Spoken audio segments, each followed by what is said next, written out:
Ignition. Liftoff.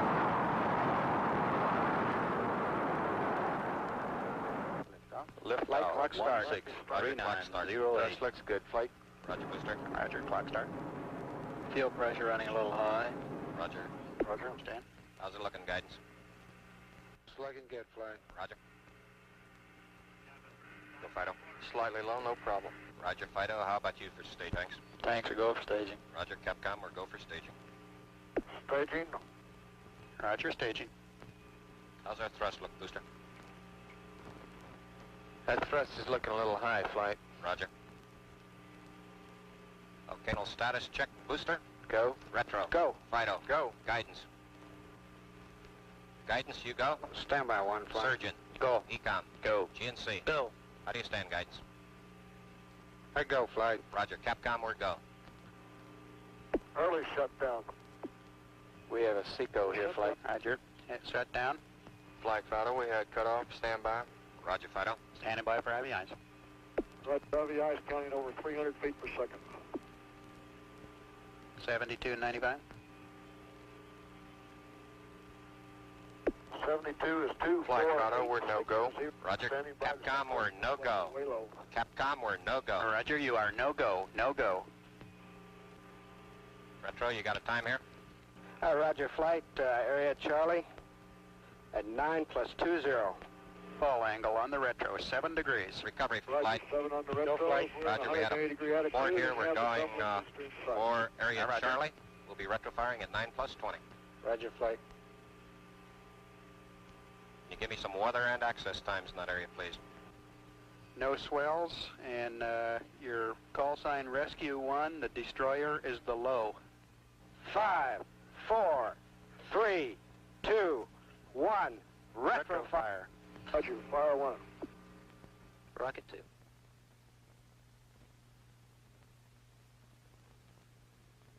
This was not an actual Gemini mission. Nobody left the ground. Gemini did not abort. We have simply edited together an isolated launch with shots of the flight controllers simulating that launch. The flight was simulated from an adjacent room in the Mission Control Center, Houston, and like many other things in the space age, flight simulation is done by computers. The primary and backup crew for Gemini 8 will undergo 11 days of such simulated flights before launch day, March 16th. Early in the program, experts sit down and analyze the Gemini 8 flight.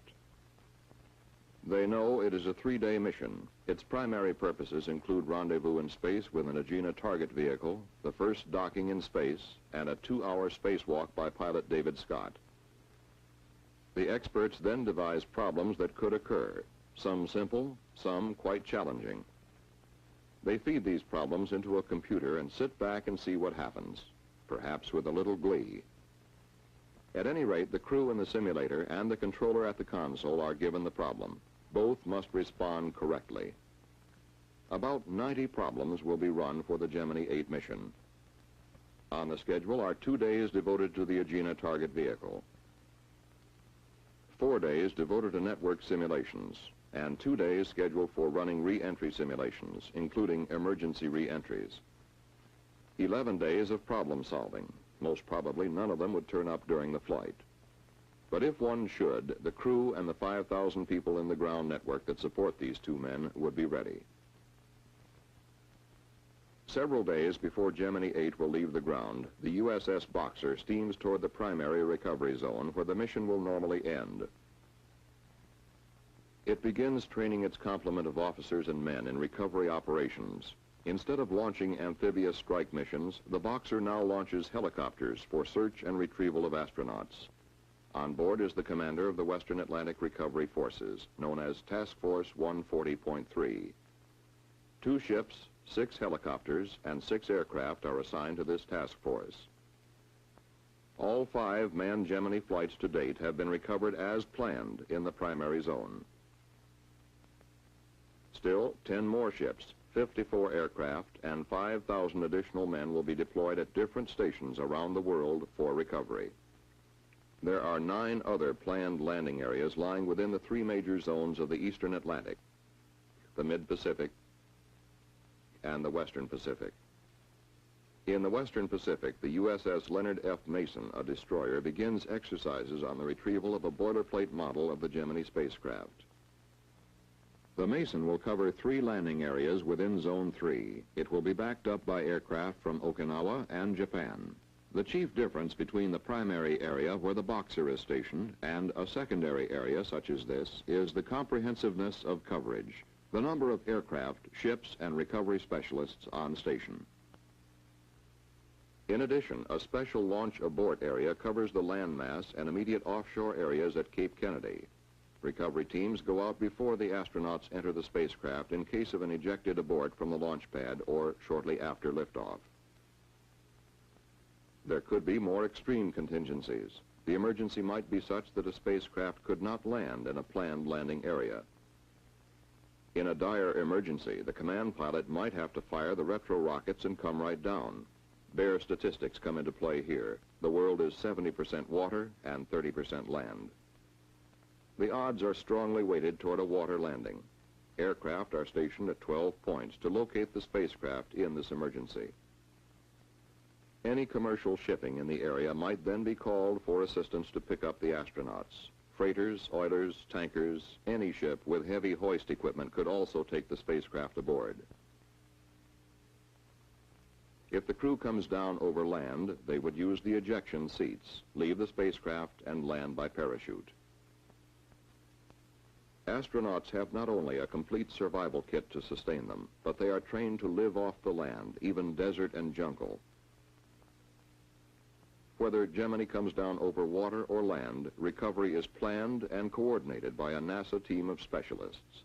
They set up the requirements for a mission and work closely with the Department of Defense. DoD then commits the necessary ships and aircraft to do the job. The DoD manager for manned spacecraft support directs worldwide recovery forces. He is in contact with 2 main elements under his command, the Atlantic Recovery Control Center, Cape Kennedy, and the Pacific Recovery Control Center, Hawaii. The red telephone puts him into direct contact with the highest levels of the Department of Defense for further assistance. But all of this, the red telephone and the contingency aircraft off Pago Pago Island, South Pacific, seems remote on the 16th of March. The crew is entering their spacecraft for what has every sign of being a normal flight. At the same time, on Launch Complex 14, the Atlas Agena count is only 25 minutes from liftoff. The Gemini mission is largely based on a successful orbit of the target vehicle. The Agena count has no holes. Right on the nose at 10 o'clock Eastern Standard Time, the Atlas launch vehicle ignites.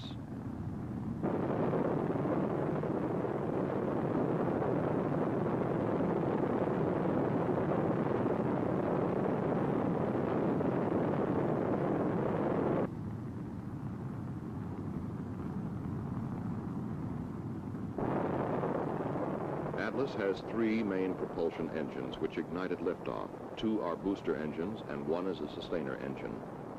The booster engines cut off first, some 2 minutes, 40 seconds into the flight. The sustainer engine then takes over and propels the Agena to an altitude of 654,190 feet. 2 small vernier engines on the Atlas continue to position the Agena properly in the later phases of launch. They cut off at 5 minutes, 6 seconds after liftoff. The Agena propulsion system then inserts the target vehicle into a circular orbit. Today, the flight plan calls for a circular orbit of 161 nautical miles. Something close to that would be acceptable. The Agena propulsion system can be started from the ground and a burn completed to change the orbit. But as the final figures come up to the flight dynamics officer, no in-flight burns will be needed. Agena has hit the planned circular orbit of 161 nautical miles. This is a good beginning for any rendezvous flight. The news is given the crew by the spacecraft communicator. Pilot Scott comes back with just what the doctor ordered. The flight director now calls for launch of Gemini 8 at 11:40 and 59 seconds Eastern Standard Time. Offshore, the launch site recovery forces are fully deployed. They now can only wait like the rest of us. Stage 2 pre-valves coming open, 5 seconds. Keep eye minus 20 seconds, mark.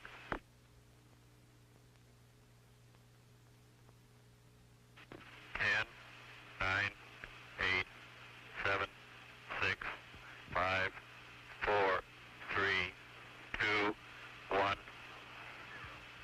Ignition. Liftoff. Roger, clock, Gemini.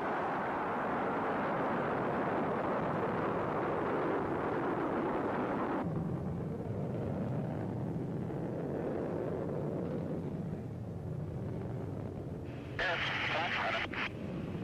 We got a roll program. Roger, roll. Good liftoff, 8. Second hit. Roll is in. We have a pitch program. Roger, pitch program. The liftoff came as Flight Director Hodge had requested, 11:40 and 59 seconds.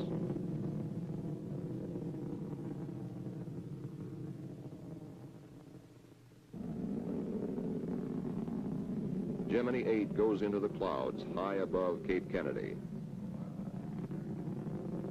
As the spacecraft comes out of the clouds, an aerial chase plane picks it up for a close look at what it's like to ride as a spacecraft crew on top of a booster. Mark, 50 seconds. You're looking good, 8. After 50 seconds, the crew releases the restraints which are required for seat ejection. Gemini 8 was inserted into an orbit of 86 nautical miles by 146 nautical miles, very close to the planned values of 86 by 145 nautical miles. Roger, we have staging, ignition. Roger, staging. Pushing. And we saw the Foley's fireball there. Yeah. The launch site aboard is the first contingency that is passed successfully. A carefully trained team has been released and returns to other duties. With 2 good orbits, target vehicle and spacecraft, Gemini 8 had a head start on rendezvous and docking. The maneuvers for rendezvous would be essentially the same as those performed by Gemini 6. So fast does the space program accelerate that rendezvous was the primary objective of Gemini 6 in December. But 3 months later, it is March and rendezvous almost seems routine. Everyone is focused more on docking, everyone except those who fly the mission. Then you take things step by step. This is Gemini Control Houston. About 2 minutes ago, Neil Armstrong called in over Tananarive, and he was able to confirm at that time that radar lock had been established. Roger, do you have solid radar lock on with the Gina, over? That's affirmative. We have solid radar lock. Just a second, I'll give you our current range. Roger, thank you. Sounds good. We're indicating 158 miles range and elevation of about 4 degrees. After radar lock-on, the crew will circularize their orbit inside that of the target vehicle. Meantime, the ground does not sit still, idly waiting for something to happen. Recovery forces are constantly shifting in response to the orbit of the spacecraft, changing station according to a detailed recovery plan. The USS Cochrane, a destroyer in the mid-Pacific, takes position for a 4-4 recovery, that is, recovery in the 4th revolution in Zone 4. Zone 3 will be the planned landing zone for the next 3 revolutions, for 5, 6, and 7. After that, Gemini 8 will not be over a planned landing area again until the 10th revolution. Then it passes over the Eastern Atlantic Zone. If an emergency occurs in the 8th or 9th revolution, the spacecraft will land in a contingency area. Recovery is supported there by aircraft and available commercial shipping. But right now, much of this seems academic. The crew has other business. Okay, we've got a visual on the Gina at 76 miles. Roger, understand. Visual, Gina, 76 miles. Hello, Houston. This is Gemini 8. We're station keeping on the Gina at about 150 feet. Way to go, partner. You done it, boy. You done a good job. Do the thing. Boy, look at that sucker.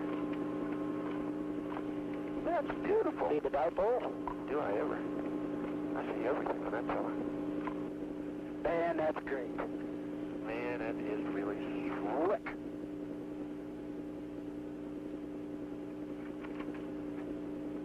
A bit of all right. Okay, the first thing we really have to do, platform parallelism, 650 to 710. And they're giving us the SPC loaded yaw maneuver.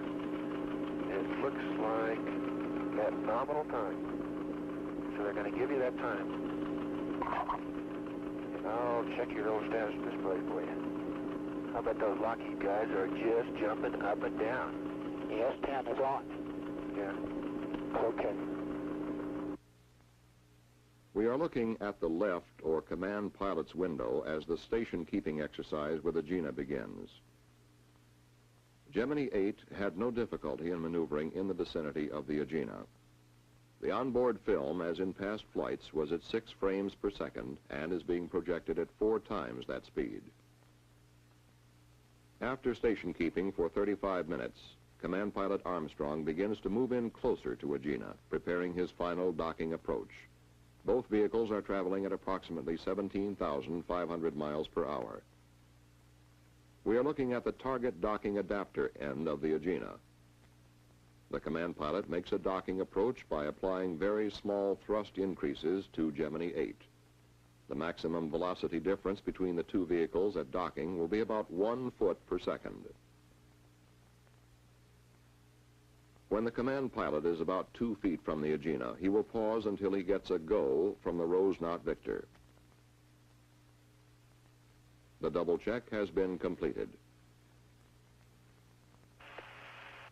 Okay, Gemini 8, we have TM solid. You're looking good on the ground. Go ahead and dock. I think we're going to hold off on this SPC thing until he does get docked. Okay, go ahead with your memory compare. Roger. Let us know what you get out of that.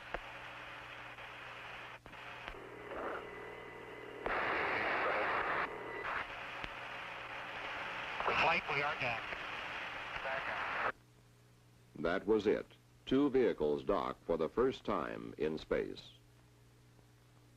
Shortly after docking, the crew was slightly surprised when Jim Lovell, the spacecraft communicator, checked in with this caution.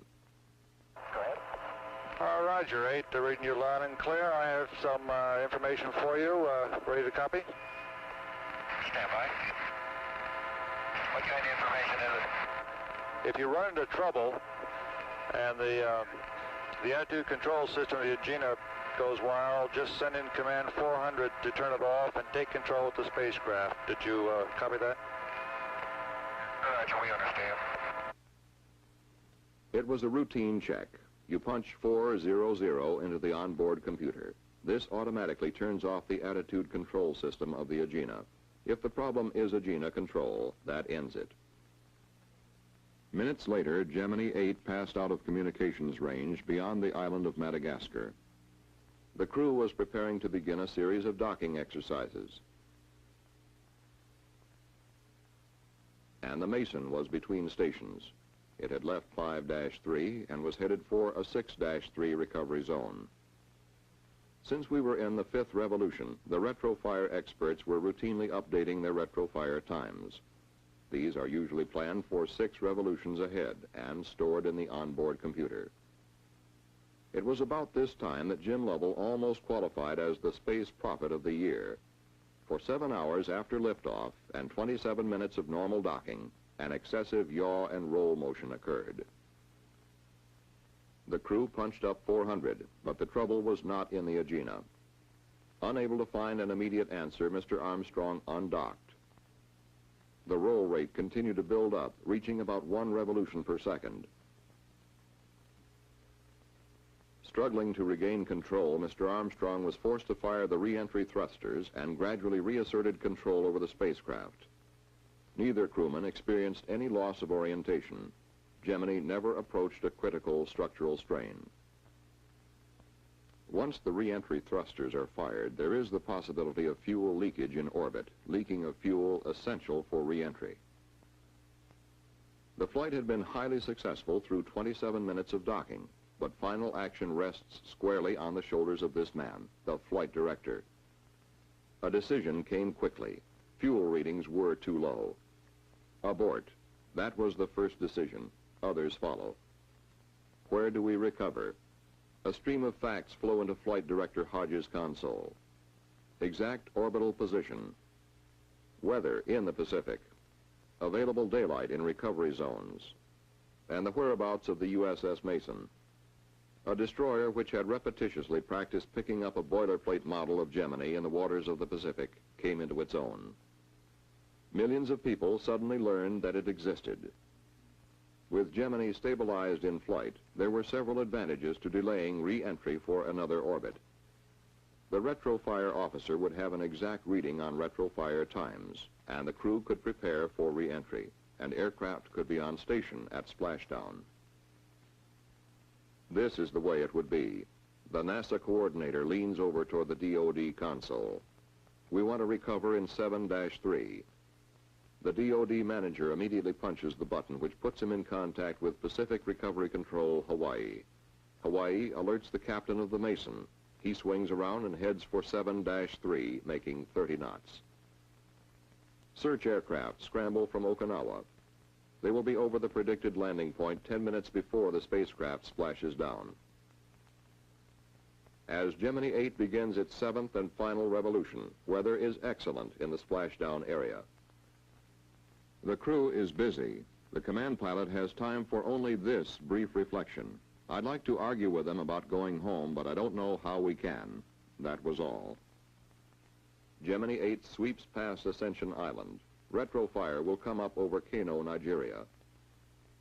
Air-to-ground communications are broken, but the rockets fire right on the nose. The crew begins their descent through the atmosphere. This is the view they will see for a long time, the high peaks of the Himalayas. After these forbidding mountains, the sweep of the Pacific will look friendly and hospitable. Waiting for Gemini 8 are rescue aircraft circling in the landing area, ready to pick up an electronic signal from the spacecraft. 2 aircraft from Okinawa were originally assigned here, but 5 others were quickly alerted and added to the recovery team. When Gemini 8 is only 3 miles away, a C-54 catches sight of it on the main landing parachute. After that, landing is almost routine, and Gemini 8 landed within 2 miles of the predicted impact point. The first pararescue swimmer in the water is Airman First Class Neal.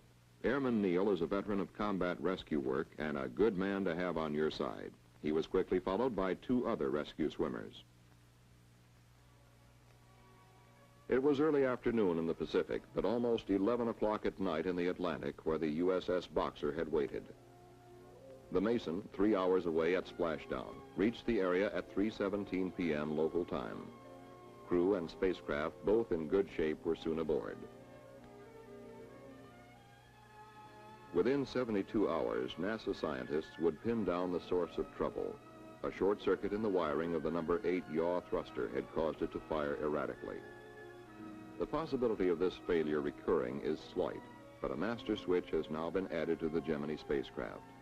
The crew can throw this switch and cut off all power to the attitude thrusters in any future flight.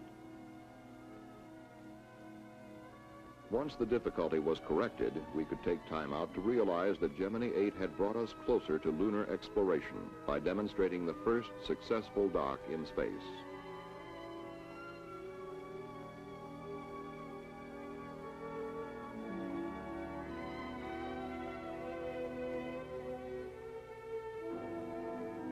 Gemini 8 also gave many of us our first look at men like the 3 young rescue swimmers, Airman Neal and Moore and Staff Sergeant Hewitt, as well as the captain and crew of the Mason. Men who are there in every flight, on remote stations, doing their duty and doing it well. It was these men who sighted Gemini 8 on the parachute and took the crew and spacecraft safely aboard the Mason. At that point, we knew that the long months of training and the many simulations and the close interplay between NASA and the Department of Defense were sound. The mission is ended. The control room is empty, but it will soon fill up again as simulations begin for the next flight. We had achieved our first docking in space. We experienced our first orbital abort. In both cases, Gemini 8 came through with flying colors.